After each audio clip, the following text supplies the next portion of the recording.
Hi guys, today I'm going to show how to fix mobile data on but the internet not working in Android mobile. Before going to the video, please turn on the CC for subtitle and let's fix it. So our first step is to change network setting. For that you need to enter into your settings following mobile network and then select the operator. After that you need to select preferred network type and select the network type based on your location.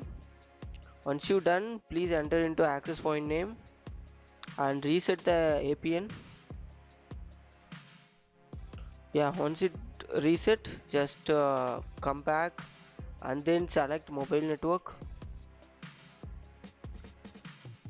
In that you need to disable automatic select network and you need to select the network manually. Select the operator.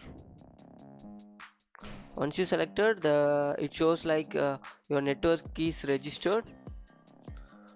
Our second step is to reset the network. For that you need to search reset Wi-Fi or mobile network. Over here please reset using the bottom option which shows the reset network. Once you're done, please come back, and our third step is to turn on airplane mode. Just enable and disable the airplane mode once. It solves the temporary issues in network connection. So once you're done, restart your mobile, and I hope the video is useful. Thank you guys, thank you for watching. For more, subscribe TechTube.